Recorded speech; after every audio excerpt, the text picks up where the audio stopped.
नमस्कार दोस्तों, free study 94 YouTube channel पे आप सभी का स्वागत है। आज हम बिहार बजट 2023-24 से संबंधित महत्वपूर्ण तथ्यों पे बात करने वाले हैं। आखिर बिहार बजट काफ़ी चर्चों में है और इन चर्चा का विषय जो है वो सरकारी नौकरी का पिटारा नीतीश कुमार ने खोल दिया है और अलग अलग विभाग में, अलग अलग डिपार्टमेंट में काफ़ी सारे रिक्रूटमेंट होने वाले हैं। ठीक है, तो हम एक एक फैक्ट को हम देखने की कोशिश करेंगे। तो जिन लोगों ने अभी तक चैनल को सब्सक्राइब नहीं किया है दोस्तों, तो प्लीज़ चैनल को सब्सक्राइब कर लीजिए। वीडियो शुरू से लास्ट तक देखिए। वीडियो पसंद आती है तो लाइक ज़रूर कीजिए और अपने दोस्तों के साथ शेयर भी कीजिए। तो हम एक एक करके सारे फैक्ट्स को देखने की कोशिश करते हैं कि बिहार बजट 2023-24 के अंतर्गत आपके एग्जामिनेशन के पॉइंट ऑफ व्यू से क्या इंपॉर्टेंट फैक्ट्स हो सकते हैं, जहाँ से आगामी बीपीएससी के एग्जाम में या फिर बिहार दरोगा हो, बिहार कांस्टेबल हो, बिहार एसएससी हो, किसी प्रकार का बिहार से संबंधित आप एग्जामिनेशन में आप बैठ रहे हैं, वहाँ पे आपको यहाँ से प्रश्न देखने को मिलेगा 100%। तो हम उन सभी फैक्टरों पे ध्यान रख करके चीज़ों को आगे कंटिन्यू कर रहे हैं। तो दोस्तों, ये है आपका बिहार बजट 2023-24 का मुख्य आकर्षण। ठीक है, और इसके अंतर्गत जो है कि सारी चीज़ें हम आपको एक एक करके इसे किनके द्वारा जारी किया गया है, ये भी आप ध्यान रखिए। तो विजय कुमार चौधरी आपको याद रहना चाहिए, वित्त मंत्री हैं बिहार के। ठीक है, आपको ये याद रहना चाहिए।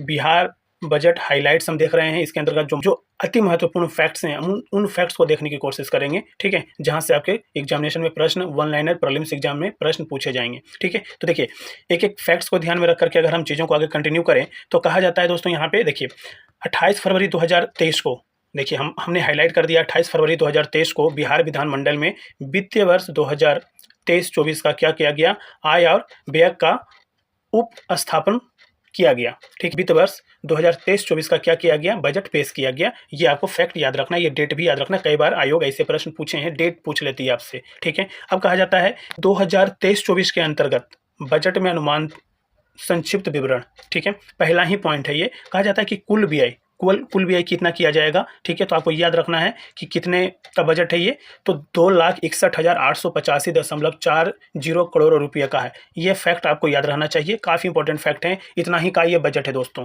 कुल व्यय सरकार करेगी, अगर हम यहाँ पे देखें, यहाँ पे लिखा हुआ है क प्लस ख, यानी स्कीम पर व्यय करेगी सरकार कितना, तो 1,29.73 करोड़ रुपया याद रखना है। दूसरा है ख, स्थापना एवं प्रतिबद्ध व्यय। ठीक है, नए इन्वेस्टमेंट किए जाएंगे, नई जगह आपको जो है कि बहुत सारी चीज़ें स्थापित की जाएगी, उस पर सरकार क्या खर्च करेगी, तो 1,61,855.67 करोड़ रुपया। ये भी आपको फैक्ट याद रहना चाहिए। ठीक है, ओवरऑल कहा जाए तो कुल व्यय सरकार क्या करेगी, तो 2,61,885.40 करोड़ रुपया। ये आपको याद रखना चाहिए और ये एक इम्पॉर्टेंट क्वेश्चन बन सकता है आगामी सभी परीक्षाओं के लिए। बिहार के अंतर्गत जो भी परीक्षाएं होती हैं, कंडक्ट हो रही हैं, सभी परीक्षाओं के लिए ये इंपॉर्टेंट फैक्ट्स हैं। ठीक है, नेक्स्ट पे अगर हम देखें तो कहा जाता है कि व्यय तो देख लिए, इसके अंतर्गत जो है कि प्रतिबद्ध व्यय जो है, ठीक है, प्रतिबद्ध व्यय की अगर हम बात करें दोस्तों, तो कहा जाता है कि ये जो टोटल जो प्रतिबद्ध व्यय होगा वो क्या होगा, तो 59,647.53 करोड़ रुपया। ये भी आपको याद रखना चाहिए। अब यहाँ पे कहा जा रहा है क, ख, ग, घ, इन चारों को अगर ऐड किया जाए, यानी स्थापना एवं प्रतिबद्ध मद में कितना किया जाएगा खर्च, तो किया जाएगा 31,118.7 करोड़ रुपया। स्कीम पर बहुत सारे स्कीम चलाए जाते हैं, उस पर कितने खर्च किए जाएंगे, तो 1,834.16 करोड़ रुपया किया जाएगा। सहायक अनुदान वेतन पर किया जाएगा कितना, 22,156.03 करोड़ रुपया। संविदा अंतर्गत वेतन कितना दिया जाएगा, तो 4,538.64 करोड़ रुपया। ठीक है, अगर बात किया जाए दोस्तों यहीं पे कि पेंशन पे कितना खर्च करती है सरकार, तो देखिए 29,436.92 करोड़ रुपया खर्च करती है। ब्याज भुगतान कितना करेगी सरकार, तो 18,354.44 करोड़ रुपया ब्याज भुगतान करेगी। लोक ऋण अदायगी कितना करेगी, तो 23,558.69 करोड़ रुपया करेगी लोक ऋण अदायगी। ठीक है, अगर हम बात करें कि टोटल कितने का ये जो है कि प्रॉपर जो है कि प्रतिबद्ध व्यय है, ठीक है, तो कहा जाता है टोटल जो है अगर हम बात करें तो कहा जाता है ये चारों को ऐड कर दीजिए। ठीक है, तो आ जाता है 1,30,957.58 करोड़ रुपया प्रतिबद्ध व्यय है। ठीक है, अगर यही सारी चीज़ें, यही फैक्ट आपको ध्यान में रखना है। एक मोस्ट इंपॉर्टेंट फैक्ट आपको ये याद रखना है। ठीक है, और दूसरा फैक्ट मैंने आपको बताया सबसे ऊपर, ये फैक्ट आपको ध्यान रखना है। ठीक है, इसी तरीके से हम नेक्स्ट पॉइंट पे चलें तो कहा जाता है कि कुल प्राप्तियां सरकार कितना करेगी। कहा जाता है कि कुल प्राप्तियां मतलब हो जाता है राजस्व प्राप्तियां प्लस पूंजीगत प्राप्तियां। ठीक है, अगर इसकी हम बात करें तो कितना हो जाता है, तो ये हो जाता है दोस्तों 2,62,085.4 करोड़ रुपया। ठीक है, ये आपको याद रखना है। राजस्व प्राप्तियों की अगर हम बात करें, ये जो राजस्व प्राप्तियां आप देख रहे हैं ये कितनी है, तो ये है दोस्तों आपका 2,12,326.97 करोड़ रुपया। इसके अंतर्गत भी बहुत सारी चीज़ें हैं कि केंद्र सरकार से क्या प्राप्त होगा, तो केंद्र सरकार से जो प्राप्त राजस्व है, ठीक है, वो हो जाएगा आपका कितना, 1,56,115.18 करोड़ रुपया। ये भी आपको याद रखना है। आप केंद्र सरकार किस किस माध्यम से देगी, तो केंद्र सरकार से प्राप्त करों में हिस्सा, देखिए करों में हिस्सा कितना होगा, 1,02,737.26 करोड़ रुपया। और अगर बात किया जाए कि केंद्र सरकार से प्राप्त सहायता अनुदान जो मिलेगा वो 53,377.92 करोड़ रुपया। ठीक है, तो ये भी आपको याद रखना चाहिए। ठीक है, केंद्र सरकार से कितना प्राप्त होगा, तो 1,56,115.18 करोड़ रुपया केंद्र सरकार के द्वारा प्राप्त होगा। ठीक है, हम नेक्स्ट पे आए तो कहा जाता है कि राज्य के अपने राजस्व तो क्या होगा, कितना प्राप्त होगा। ठीक है, तो कहा जाता है कि 56,211.79 करोड़ रुपया क्या होगा, राज्य के अपने राजस्व से प्राप्त होगा। और इसके अंतर्गत अगर बात किया जाए तो कहा जाता है कि राज्य के अपने राजस्व के अंतर्गत राज्य के कर राजस्व के अंतर्गत 49,700.05 करोड़ रुपया मिलेगा। ठीक है, और राज्य के गैर कर राजस्व के अंतर्गत जो है कितना मिलेगा, तो 6,511.74 करोड़ रुपया मिलेगा। ठीक है, अगर बात करें दोस्तों यहाँ पे राज्य के कर राजस्व के विभिन्न स्रोत कौन कौन से हैं, तो बहुत सारे स्रोत हैं, जैसे वाणिज्यिक कर हो गया, अष्टांग निबंध शुल्क हो गए, परिवहन कर हो गया, भू राजस्व कर हो गया। कुल की अगर हम बात करें तो ये आपका आ जाता है 49,700 करोड़ रुपया। ठीक है, जो कि यहाँ पर आप देख रहे हैं लिखा हुआ है, तो एक ओवरऑल फिगर में, राउंड फिगर में ले लिया गया है। ठीक है, अगर हम बात करें इसी तरीके से यहाँ पे मेंशन किया हुआ है राज्य के मुख्य गैर कर राजस्व के विभिन्न स्रोत कौन कौन से हैं, तो ये भी आपको ध्यान रखने वाला बात नहीं है। ठीक है, लेकिन आपको थोड़ा सा चीज़ें दी हुई है तो डेटा याद होना चाहिए, समझ के आप रखिए। झारखंड से सेवानिवृत्त कर्मियों के पेंशन मद में भुगतान की गई राशि में हिस्सा क्या होगा, तो 843.12 करोड़ रुपया होगा।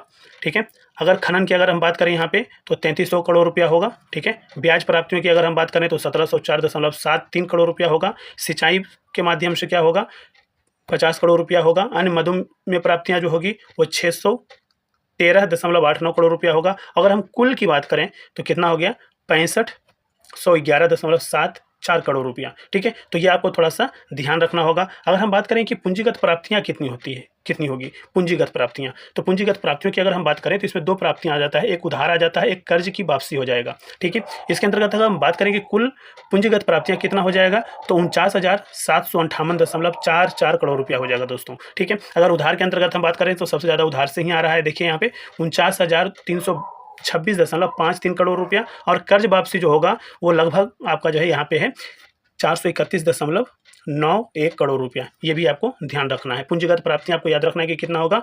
49,758.44 करोड़ रुपया याद कर लेना है। अगर कुल BI की हम बात करें, यहाँ पे देखिए मेंशन क्या हुआ है, कुल BI। ठीक है, अब कुल BI में आपको जो है कितना हो जाता है, देखिए यार तो यही तो है आपका बजट, इतना ही का तो है, 2,61,885.40 करोड़ रुपये का टोटल बजट है। सरकार ये कुल BI करेगी, अलग अलग सब चीज़ों पे करेगी। राजस्व BI की अगर हम बात करें एक बार तो कहा जाता है कि 2,07,848 करोड़ रुपया राजस्व BI होगा, जिसमें अलग अलग चीज़ें आ जाएंगी। क्या क्या आ जाएगा हम वो भी बात कर लेते हैं। कहा जाता है यहाँ पे कि इसके अंतर्गत जो है वेतन आ जाएगा, सहायक अनुदान वेतन आदि के अलावा और भी बहुत सारे ऐसे खर्च होते हैं वो आ जाएंगे। सहायक अनुदान परिसंपत्तियों के निर्माण पे आ जाएगा खर्च, पेंशन पे आ जाएगी, और ब्याज भुगतान में खर्च बहुत ज़्यादा होता है। इसके अंतर्गत जो है छात्रवृत्ति भी मिलते हैं बच्चों को, उस पर भी खर्च करेगी सरकार। यहाँ पे सब्सिडी की बात किया जा रहा है, सब्सिडी भी देती है।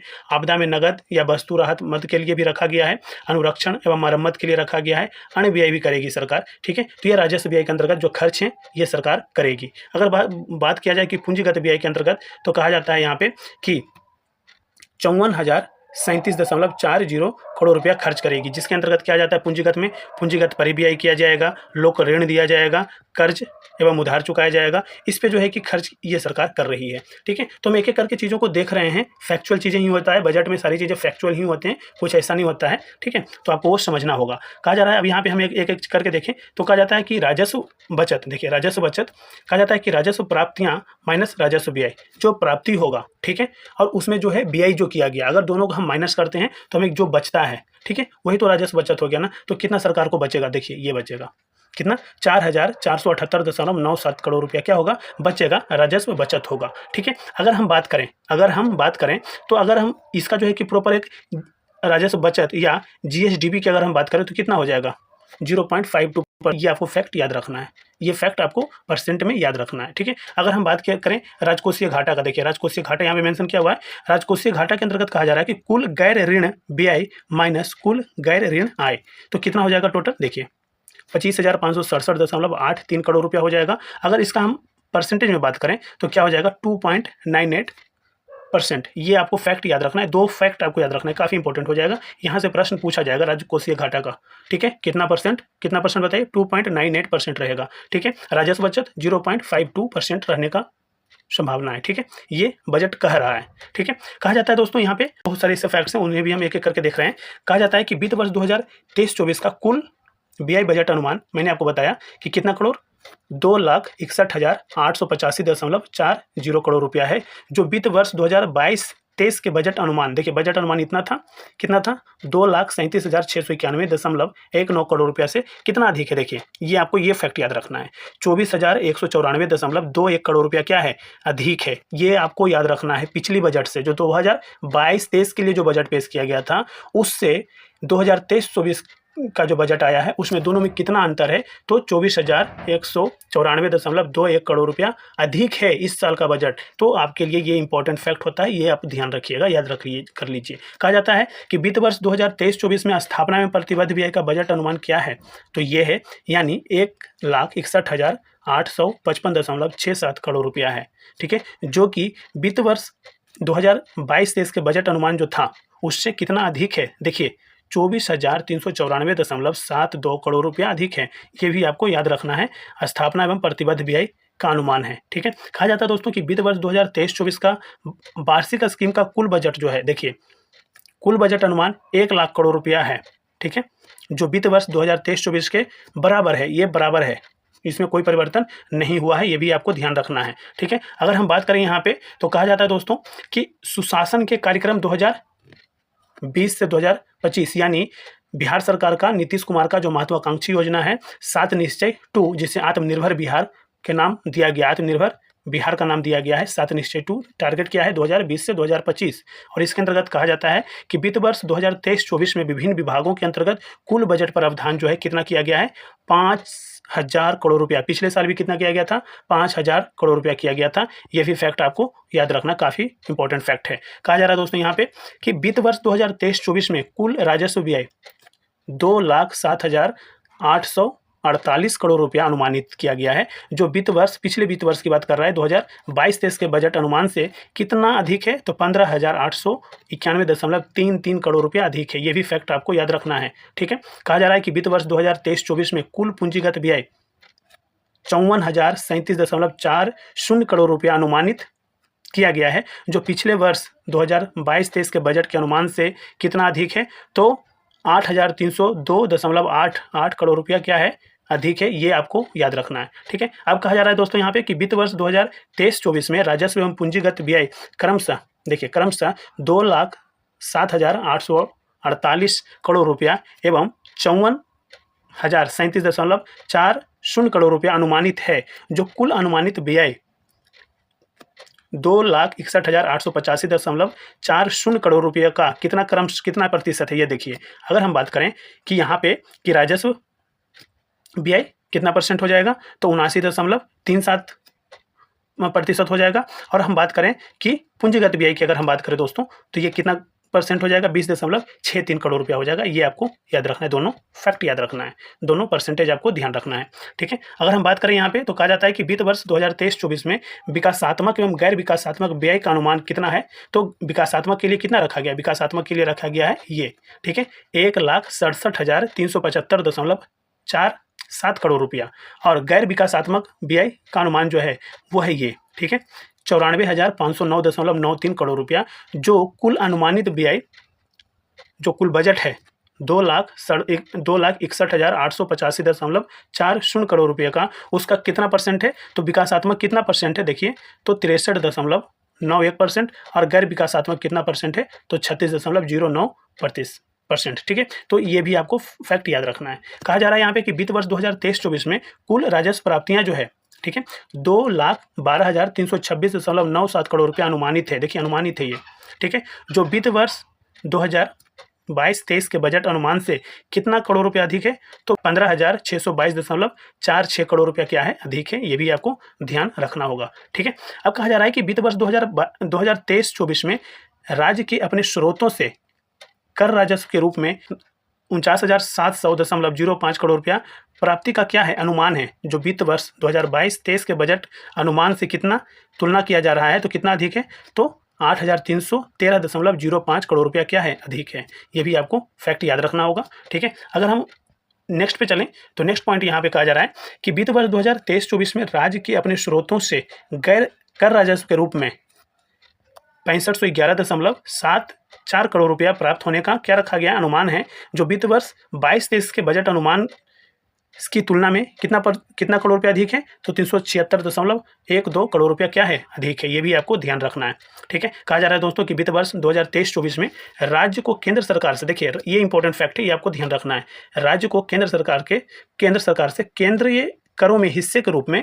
1,02,737.26 करोड़ रुपया प्राप्त होने का क्या है अनुमान है, जो पिछले वित्त वर्ष 22-23 में कितना था, 91,118.62 करोड़ रुपये का अनुमान था, जिसकी तुलना में 11,556.66 करोड़ रुपया क्या है, अधिक है। ये भी आपको फैक्ट याद रखना चाहिए, ठीक है। नेक्स्ट पॉइंट पे हम आए तो कहा जा रहा है दोस्तों यहाँ पे कि वित्त वर्ष 2023-24 में राज्य को केंद्र सरकार से सहायक अनुदान के रूप में कितना मिलेगा, तो ये मिलेगा 53,377.92 करोड़ रुपया प्राप्त होने का क्या रखा गया है अनुमान है, जो पिछले वित्त वर्ष की तुलना में अगर हम बात करें तो कितना अधिक है, तो 4,623.37 करोड़ रुपया क्या है, कम है। ये क्या हो गया है, कम हो गया है, ये बढ़ा नहीं है दोस्तों, ये भी आपको ध्यान रखना है, ये कमा है, बढ़ा नहीं है, ठीक है।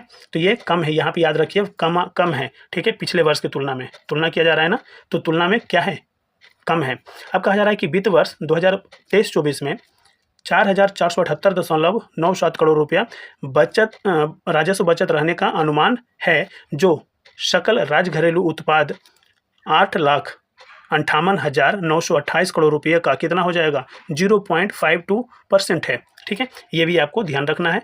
नेक्स्ट पॉइंट है हमारा, कहा जा रहा है कि वित्त वर्ष 2023-24 में 25,567.84 करोड़ रुपया राजकोषीय घाटा रहने का क्या है अनुमान है। ये इंपॉर्टेंट फैक्ट याद रखना है, जो सकल राज्य घरेलू उत्पाद का कितना परसेंट हो जाएगा, 2.98% हो जाएगा। ये बिल्कुल रट जाइए, ये फैक्ट काफ़ी इंपॉर्टेंट है। ऐसे ही 67वीं एग्जामिनेशन में प्रश्न पूछा जा चुका है, प्रीवियस ईयर के क्वेश्चन पलट करके देखिए, आपके जो है क्वेश्चन दिख जाएंगे। 67वीं का पेपर आप जो है देख लीजिए, कितने सारे क्वेश्चन इसी आधार पर पूछे गए हैं, ठीक है।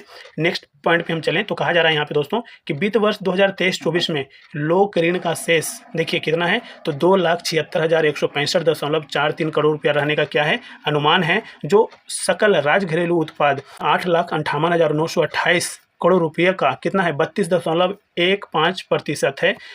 अन्य दायित्वों के साथ लोक ऋण का शेष 3,24,762.35 करोड़ रुपया रहने का क्या है दोस्तों अनुमान है, जो सकल राज्य घरेलू उत्पाद का कितना प्रतिशत होगा, 37.81% है, ठीक है। ये आपको ध्यान रखना है। हम अब बात करें कि 2023-24 के अंतर्गत अलग अलग विभाग पे क्या खर्च करेगी सरकार, तो शिक्षा पर कितना खर्च करेगी, ये देखिए शिक्षा पे खर्च करेगी कितना, 22,200.35 करोड़ रुपया खर्च करेगी। अगर हम प्रतिशत की बात करें तो कहा जाता है कि दोस्तों कि बजट का कितना प्रतिशत, तो 22.20% खर्च करेगी।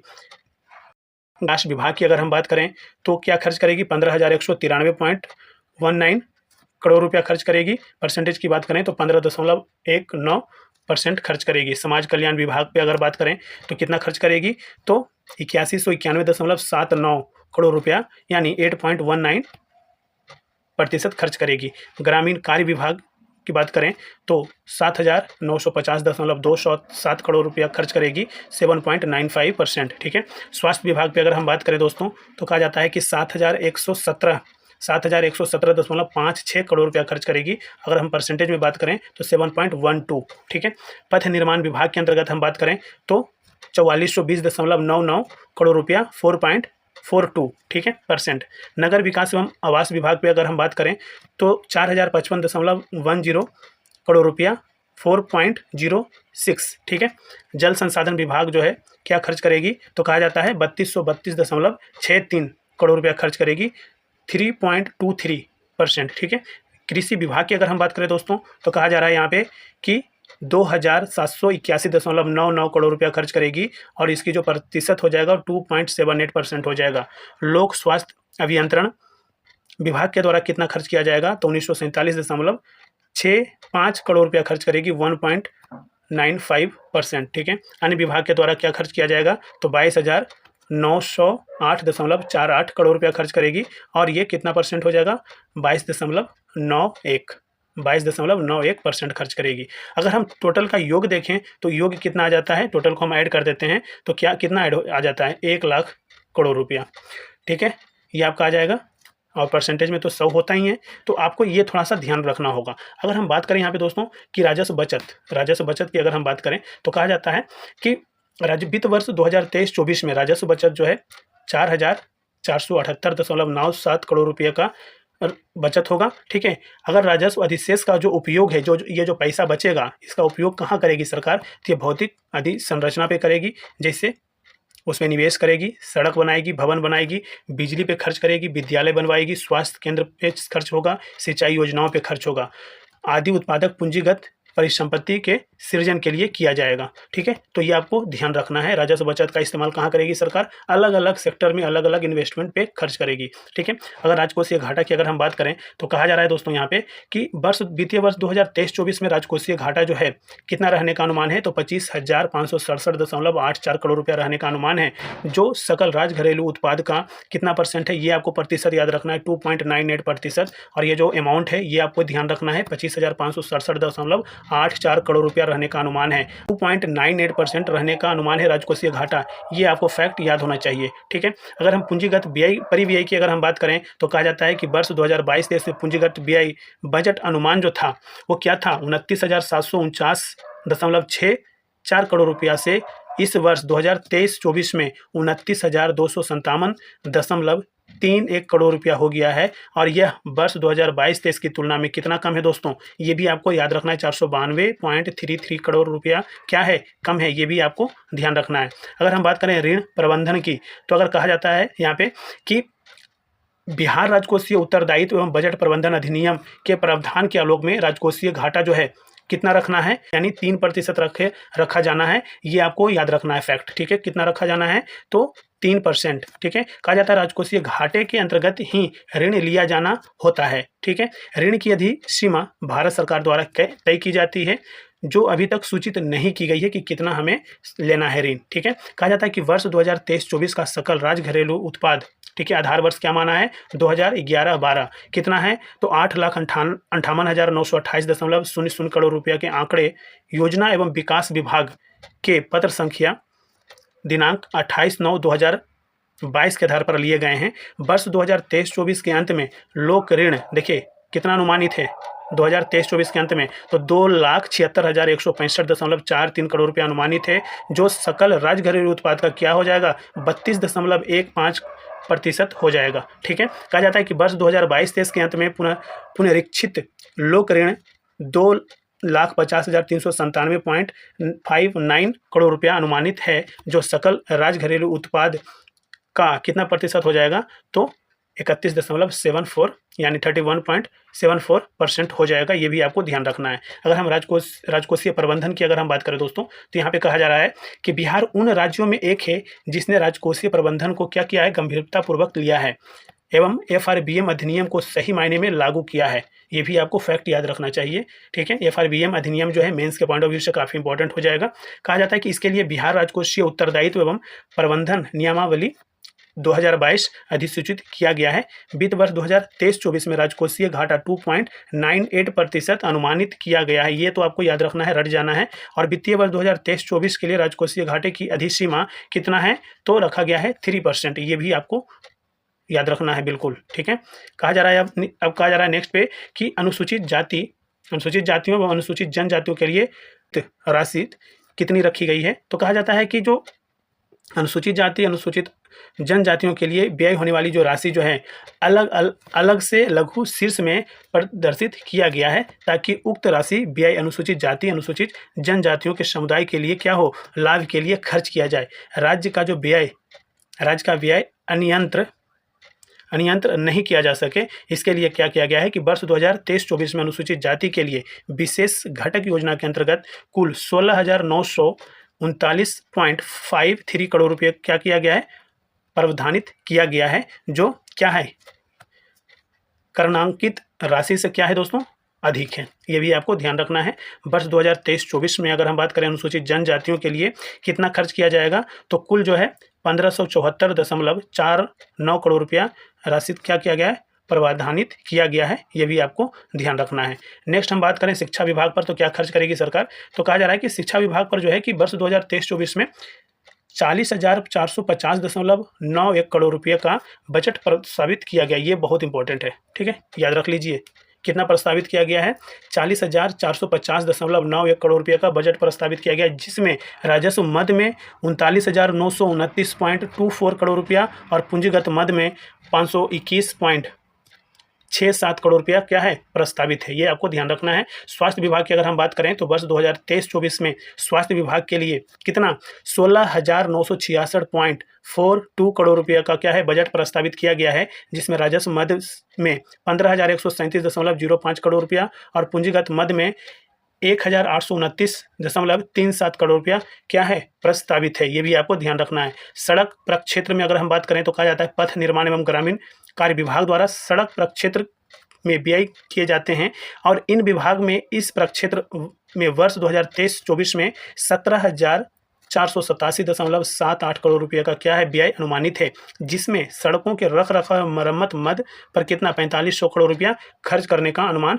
रखा गया है। ठीक है दोस्तों, इस तरीके से जो है हम नेक्स्ट पॉइंट पे आते हैं। तो कहा जा रहा है यहाँ पे कि कल्याण प्रक्षेत्र, ठीक है, कहा जाता है कि वर्ष 2023-24 में अनुसूचित जाति एवं अनुसूचित जनजाति कल्याण, अल्पसंख्यक कल्याण एवं पिछड़ा तथा अति पिछड़ा वर्ग कल्याण एवं समाज कल्याण से संबंधित विभाग द्वारा 12,439.41 करोड़ रुपया क्या किया जाएगा, व्यय किया जाना क्या है, प्रस्तावित है। ये भी आपको ध्यान रखना है। कहा जाता है कि राज्य की वित्तीय स्थिति बेहतर है।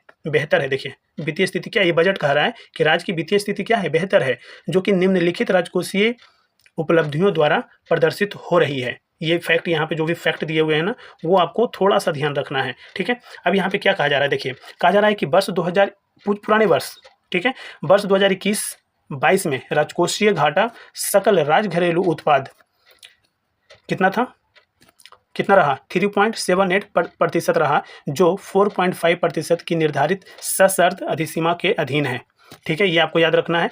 कहा जा रहा है कि वर्ष 2021-22 के अंत में लोक ऋण देखिए कितना, तो 2,08,913.30 करोड़ रुपया रहा, जो सकल राज्य घरेलू उत्पाद 6,75,448 करोड़ रुपये का 30.93% है। वहीं 31 मार्च 2022 के अंत तक लोक ऋण तथा अन्य दायित्व के अंतर्गत कुल देयता 2,57,510.22 करोड़ रुपया की है, यानी 2,57,510.22 करोड़ रुपया की है।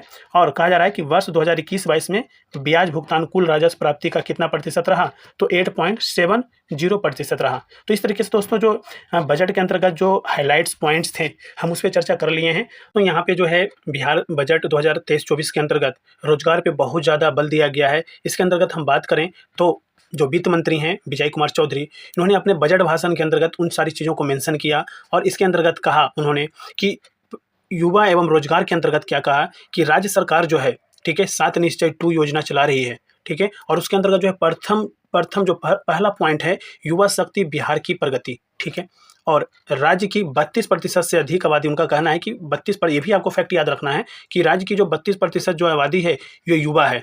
ठीक है, युवाओं की आबादी है, और युवा ही भविष्य के क्या हैं, आधार हैं। सरकार की 10 लाख युवाओं को रोजगार देने की घोषणा है। इस हेतु युवाओं को सरकारी नौकरी के अलावा उनमें स्वावलंबन एवं आत्मविश्वास पैदा कर स्वरोजगार सृजन की ओर उन्मुख करने हेतु सरकार क्या कर रही है, प्रयास कर रही है। इसके तहत सरकारी स्तर पर विभिन्न योजनाओं के माध्यम से कौशल विकास, देखिए कौशल विकास और उद्यमिता बढ़ाने के साथ पूंजी की सहज उपलब्धता भी सुनिश्चित की जा रही है। ठीक है, इसके तहत राज्य सरकार जो है युवाओं को सर्वांगीण विकास के लिए 2023-24 के बजट में युवा एवं रोजगार को प्राथमिकता दी गई है। ये आपको याद रखना है। ठीक है, इस पॉइंट का डिस्कस करने का उद्देश्य क्या है, क्योंकि बिहार के अंतर्गत काफ़ी ज़्यादा बेरोजगारी का मुद्दा चला हुआ है। ठीक है, तो इस बार जो है सरकार ने काफ़ी सारे रोजगार, बहुत सारे जॉब क्रिएशन कर रही है। ठीक है, तो एक एक करके हम यहाँ पे देख लेते हैं कि कौन से विभाग में कितनी जॉब आएंगे। ठीक है, अगर हम बात करें यहाँ पे दोस्तों, तो कहा जाता है सरकारी नियोजन, देखिए सरकारी नियोजन होगा। ठीक है, अब यहाँ पे कहा जा रहा है कि राज्य के विभिन्न पदों एवं सेवाओं की नियुक्ति हेतु, देखिए बीपीएससी बिहार लोक सेवा आयोग में देखिए बीपीएससी, यहाँ पे आपको याद रखना है ये बीपीएससी को लगभग कितना 49,000 बिहार कर्मचारी चयन आयोग यानी बिहार एसएससी लगभग कितना 2900, ठीक है, और बिहार तकनीकी सेवा आयोग, ठीक है, को लगभग 12,000 अर्थात कुल अगर हम बात करें तो 63,900 पदों की अधिसूचना भेजी गई है। ये आपको याद रखना है, ठीक है, ये आपको याद रखना है। अब यहाँ पे कहा जा रहा है कि बिहार पुलिस की सुदृढ़ीकरण हेतु बढ़ती जनसंख्या के अनुपात में आवश्यकता आधारित सीधी नियुक्ति हेतु पुलिस कर्मियों की कुल कितनी, देखिए कितनी पदों की सृजन की स्वीकृति दी गई है, तो दी गई है दोस्तों 75,543 विभिन्न पदों के सृजन की स्वीकृति दी गई है। किसके द्वारा, तो सरकार के द्वारा, ठीक है, तो ये भी आपको याद रखना है, ठीक है। यानी अगर हम बात करें तो 63,900, ठीक है, और प्लस 75,543, ठीक है, अगर आप इसे ऐड कर दें तो क्या हो जाएगा, जोड़िए ऐड कर लीजिए, तो ये आपका हो गया इतना, ठीक है। इतना तो आपका दो विभाग के अंतर्गत चीज़ें आ रही हैं, यानी बीपीएससी, बिहार एसएससी, बिहार तकनीकी सेवा आयोग और पुलिस के अंतर्गत, ठीक है, बहुत सारे रिक्रूटमेंट आ रहे हैं। अब यहाँ पे हम बात करें तो कहा जाता है कि राज्य के प्रारंभिक विद्यालयों में, देखिए प्रारंभिक विद्यालयों में अगर हम बात करें तो 90,762 विज्ञापित पदों के विरुद्ध 42,000 शिक्षकों की नियुक्ति की गई है। शेष देखिए, शेष जो है 48,762 पदों पर नियुक्ति प्रक्रियाधीन है, ठीक है, कार्य चल रहा है इस पे भी। राज्य के मध्य विद्यालयों में शारीरिक शिक्षा एवं स्वास्थ्य अनुदेशक के नवसृजित 8,386 पद के विरुद्ध अब तक 2,500 अनुदेशक की नियुक्ति की गई है। शेष 5,886 पदों की नियुक्ति प्रक्रियाधीन है। ये भी चीज़ें स्पष्ट हैं। कहा जाता है कि राज्य के प्राथमिक विद्यालयों में प्रधान शिक्षक हेतु यानी हेड मतलब प्रिंसिपल की बात किया जा रहा है, हेडमास्टर की, ठीक है, 40,506 सृजित पदों के संबंध में अग्रतर कार्रवाई की जा रही है। ये भी आपको ध्यान रखना है।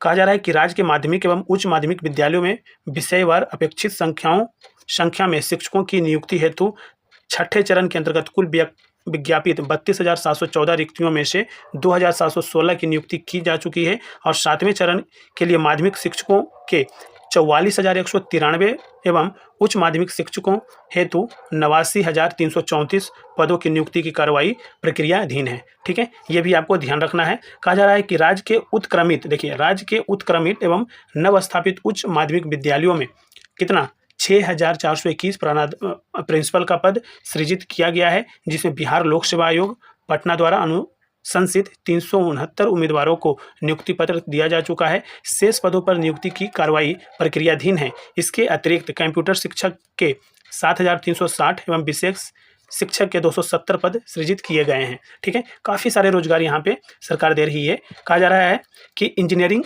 कॉलेजेस एवं पॉलिटेक्निक कॉलेजेस में शिक्षकों के सृजन के लिए स्वीकृति कुल 3,021 रिक्त पदों पर नियुक्ति की कार्रवाई की जा रही है। गत एक वर्ष में विभिन्न विषयों के में अलग अलग अभियंत्रण यानी इंजीनियरिंग कॉलेजेस एवं पॉलिटेक्निक इंस्टीट्यूशन के अंतर्गत कुल 522 शिक्षकों की नियुक्ति की जा चुकी है। वर्ष 2022-23 में engineering colleges and polytechnic colleges में नए पाठ्यक्रम के संचालन हेतु क्रमशः 99 और 118 अर्थात कुल 217 नए शिक्षकों एवं कर्मियों के पद सृजित किए गए हैं, ठीक है।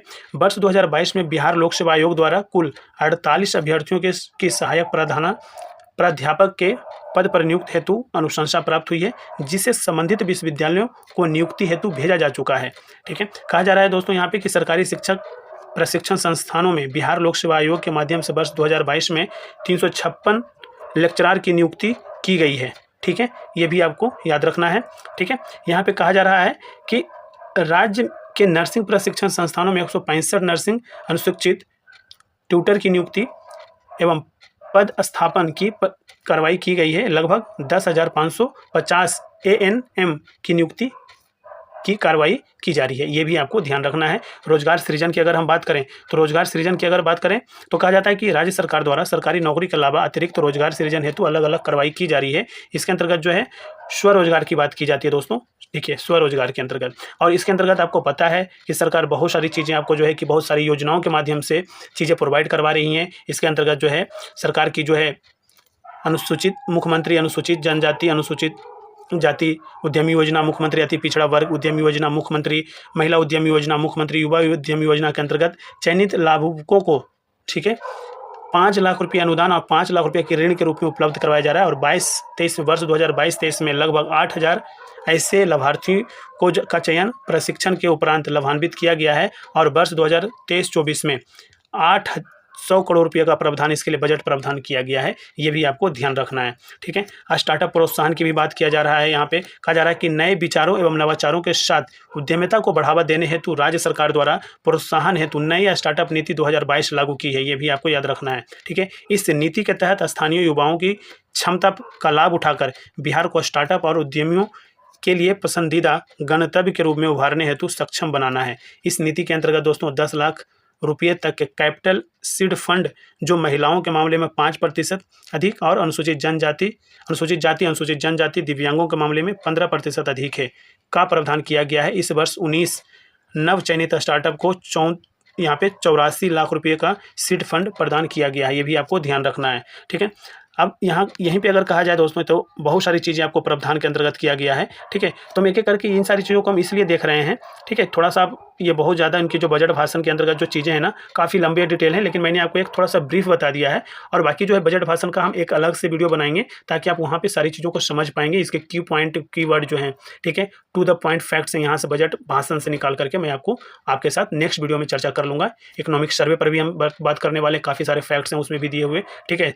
हर सेक्टर वाइज जो है कि बहुत सारे चीज़ें आ जाएंगी, ठीक है। तो हम नेक्स्ट लेक्चर में मिलते हैं नए टॉपिक के साथ और इकोनॉमिक सर्वे का भी हम चर्चा करने वाले हैं।